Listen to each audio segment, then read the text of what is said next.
Hey guys, ito nagsaing na ako. Tapos nakabili na rin ulam. Ito sinaing namin.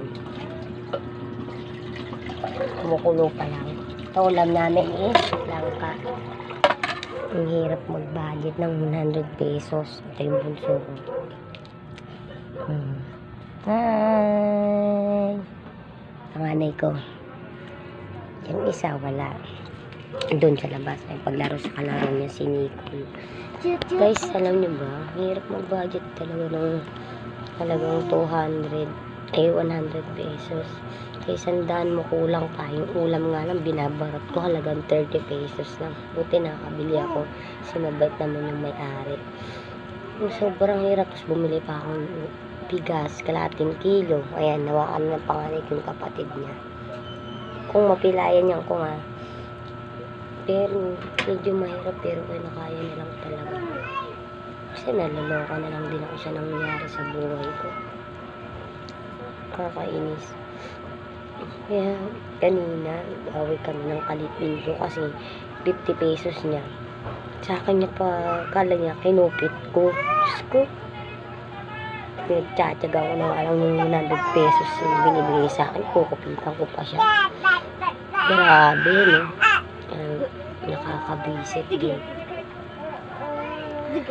May time na maloloka ka na lang talaga. Isa naiyak na lang ako sa mga daming problema ang kinakaharap namin. Mamaya kakain din kami. Umaga kami magtatanghalian para kahit pa paano magtitira din ang ulam pang merienda na ito. Huwag mong bisitin. Hindi may laruan. Yan, napipikon na yung bunso ko. Bisitin. Bukas may pasok na rin yung anak kong panganay. Exam nila. Minsan guys, yung sitwasyon namin, sobrang hirap talaga. Tinitiis na lang. Sa hirap ng buhay, kailangan magtiis. Sabi ko, Lord, sana makayanan ko pa. Kaya ako para sa mga anak ko kasi may time na gusto ko na talaga sumuko. Nakakapagod, pero kailangan magtiis. Tiis ganda, sabi nga nila, tiis ganda. Yung time na papaisip ako na sana dumating yung time na guminawa na yung buhay namin. Sana pagkakalob naman to ni Lord kung para sa'yo talaga, diba?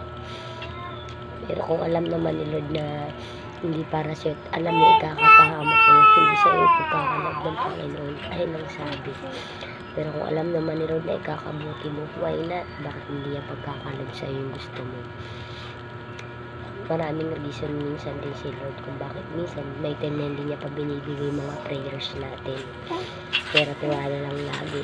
Keep lang tayo sa kanya. Magtiwala, mag-antay. Siyempre, gumawa rin tayo ng paraan para matupad din yung mga gusto natin sa buhay. Diba? Ganun lang yun. Minsan nakakapalinayang din yung mga nangyari sa buhay natin. Ang darating din yung point na kala natin okay na, pero hindi pa pala. Andun yung point na umiiyak ka na lang sa daming problema. Ano yan? Natolo na yan. Nabasin mo si Elijah, Kuya Elijah namin. Ayan, tinutoyo na. Nabasin mo na doon si Elijah. Tinutoyo na rin yun.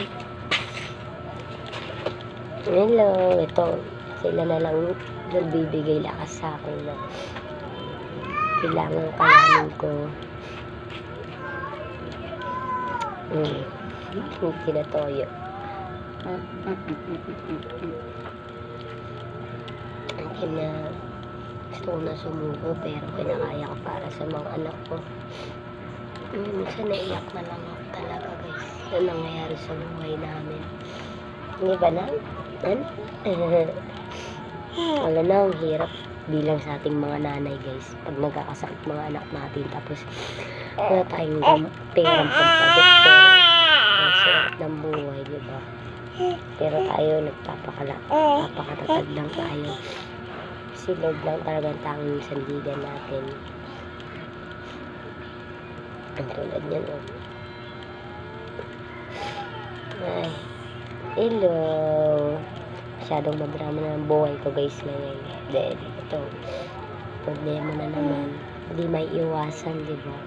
Pero kailangan magpakatatag para sa mga anak.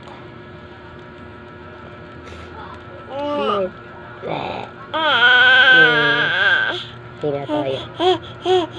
Ano ba problema? Ay! Ay! Ay! Ay! Ay!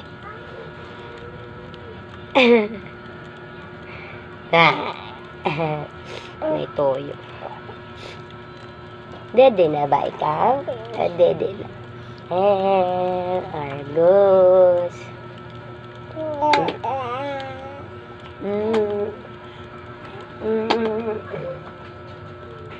Kulit na nito eh. Hindi isang taon na siya sa October 31. Ninano ko kung ano pa siya. Gusto ko pabinyagan kaso wala pa naman kaming pera. Sasabi sana sa birthday na October 31. So wala kaming pera. Yung asawa ko, extra lang din sadyang siya. Hirap. Sana nga kahit pa paano mahandaan na lang din namin siya. Kahit simple lang, no, kahit pansit, spaghetti, okay na yun. Importante, malusog siya, walang sakit.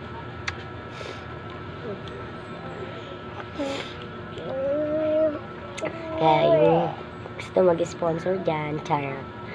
Kung pabinyag, charot lang, guys. Pero gusto ko talaga siya mapabinyagan. Wala rin naman. Para isang handaan na lang. Bek. Isang taon na po yan, guys. Tinutuyo. Ano po yun? Ano po yun? Hello po. Sige, guys. Bye-bye na po.